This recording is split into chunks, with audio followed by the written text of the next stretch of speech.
Hi అండి, అందరికీ నమస్కారం. ఓం నమ శివాయ. ఈ 2026 సంవత్సరంలో శ్రీరామనవమి ఎప్పుడు వచ్చిందో, మార్చి 26 లేదా మార్చి 20న వచ్చిందో తెలుసుకుందాము. అలాగే తేదీ, తిథి, వారం, నక్షత్రం ఏమిటో, నవమి తిథి ఎప్పటి వరకు ఉంటుందో, ఆ శ్రీరాముని యొక్క విశిష్టత ఏమిటో తెలుసుకుందాము. నైవేద్యాలు ఏమి సమర్పించాలో, ఈరోజు సీతారాముల కళ్యాణం ఎందుకు జరుపుకుంటారో అనే విషయాల గురించి కూడా తెలుసుకుందాము. ముందుగా శ్రీరాముల గురించి కొద్దిగా తెలుసుకుందాము. మనకి ఆ శ్రీరాముల గురించి తెలియనిదంటూ ఏమీ లేదు. మనలాగే మానవ జన్మ ఎత్తి బాధలు అనుభవించి ఒక మనిషి అంటే ఇలాగే ఉండాలి సంపూర్ణమైన రూపం శ్రీరామచంద్రుడు. శ్రీరామచంద్రుడు అనగానే ఒక మంచి కొడుకు, మంచి భర్త, మంచి సోదరుడు, సకల గుణాభిరాముడు శ్రీరాముడు. విష్ణుమూర్తి దశావతారాల్లో 7వ అవతారం ఆ శ్రీరాముడు. త్రేతాయుగంలో చైత్రశుద్ధ నవమి రోజు వసంత ఋతువు కాలంలో పునర్వసు నక్షత్రము కర్కాట లగ్నంలో మధ్యాహ్నం 12 గంటలకు దశరథ మహారాజుకు, కౌసల్యకు శ్రీరాముడు జన్మించాడు. కాబట్టి అందుకని దీన్ని శ్రీరామనవమిగా జరుపుకుంటారు. అయితే ఈ రోజే శ్రీరాముని జన్మదినం కాదండి, ఆ సీతారాముల కళ్యాణం కూడా జరిగిందని, అలాగే శ్రీరాముని పట్టాభిషేకం కూడా ఈ రోజు జరిగిందని మనకి పురాణాలు తెలుపుతున్నాయి. అందుకని ఈ ఒక్క రోజును శ్రీరామచంద్రుడు గల 3 ఘట్టాలు ఈ ఒక్కరోజు జరుపుకుంటారు. ఈ రోజు దేవాలయాల్లో శ్రీ సీతారాముల కళ్యాణం అంగరంగ వైభవంగా జరుగుతుంది. ఈ కళ్యాణాన్ని తిలకించిన, ఈ కళ్యాణంలో పాల్గొన్న ఎంతో విశేషమైన భాగ్యం కలుగుతుంది. ప్రతి సంవత్సరము చైత్రమాసంలో అమావాస్య తర్వాత వచ్చే 9వ రోజును శ్రీరామనవమిగా గుర్తిస్తారు. ఇది చైత్ర నవరాత్రుల ముగింపును కూడా సూచిస్తుంది. 14 సంవత్సరాలు వనవాసం చేసి తర్వాత రావణ సంహారం గావించి సీతా సమేతంగా తిరిగి అయోధ్యకు చేరుకున్న శ్రీరాముడు చైత్రశుద్ధ నవమి నాడే పట్టాభిషేకుడు అయినాడు.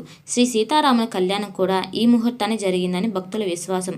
అందుకే శ్రీరామనవమి రోజున దేవాలయాల్లో ఈ ఘట్టాలన్నింటినీ నిర్వహిస్తారు. అందుకే ఈ రోజున శ్రీ సీతారాముల కళ్యాణ మహోత్సవాన్ని అత్యంత వేడుకగా నిర్వహిస్తారు. దేవుడుగా కాకుండా మానవుగా ఉండి మనుషులు పడే కష్టాలన్నీ ఆ శ్రీరాముడు అనుభవించాడు. ప్రతి సంవత్సరం చైత్రశుద్ధ నవమి రోజున శ్రీరామనవమి జరుపుకుంటారు. ఈ 2026 సంవత్సరంలో శ్రీరామనవమి ఎప్పుడు వచ్చిందో తెలుసుకుందాము. స్వస్య శ్రీ చంద్రమానేన శ్రీ పరాభావనామ సంవత్సరం వసంత ఋతువు చైత్రమాసం చైత్రశుద్ధ నవమి తిథి మార్చి 26, 2026 గురువారం పగలు 2:45 ప్రారంభమై మార్చి 27 శుక్రవారం పగలు 12:30 వరకు నవమి తిథి ఉంటుంది. మన హిందూ పంచాంగం ప్రకారం సూర్యోదయానికి ఏ తిథి అయితే ఉంటుందో ఆ రోజు పరిగణిస్తాము. కాబట్టి చైత్రశుద్ధ నవమి తిథి అనేది సూర్యోదయానికి ముందు మార్చి 27న ఉంది. కాబట్టి ఈ 2026 సంవత్సరంలో శ్రీరామనవమి అనేది మార్చి 27 శుక్రవారం రోజున జరుపుకుంటాము. ఈ రోజు నక్షత్రం పునర్వసు నక్షత్రం సాయంత్రం 5:41 వరకు ఉంటుంది. తర్వాత పుష్యమి నక్షత్రం అనేది ప్రారంభం అవుతుంది. శ్రీరామనవమి రోజున నైవేద్యాలు పానకము, వడపప్పు అనేది తప్పక పెట్టవలసిన నైవేద్యాలు. దీని వెనుక ఆరోగ్య రహస్యం అనేది కూడా ఉంది. ఇది వేసవి కాలం కాబట్టి వీటిని ప్రసాద రూపంలో సేవించడం వలన మనుషుల ఆరోగ్యము, ఆయుష్, అభివృద్ధి కలుగుతాయని ఆయుర్వేద పండితులు అభిప్రాయం. పానకము విష్ణువుకి ప్రీతికరమైనది. వడపప్పు అనేది చాలా మంచిది. వడపప్పు తినడం వల్ల మనకు ఆరోగ్యం చాలా మెరుగుపడుతుంది. ఎందుకంటే మనకి వేసవికాలం కనుక వడపప్పు తినడం వల్ల మనకి చల్లదనం అనేది ఏర్పడుతుంది. ఈ విధంగా శ్రీరామునికి మనం నైవేద్యాలను సమర్పించుకోవాలి.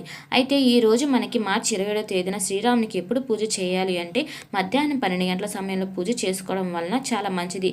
ఎందుకంటే శ్రీరాముడు నవమి తేదీన మధ్యాహ్నం 12 గంటలకు జన్మించాడు కనుక అందువల్ల మనం మధ్యాహ్నం 12 గంటలకు కనుక పూజ చేసామంటే ఆ పూజకి చాలా విశేషం ఉంటుంది.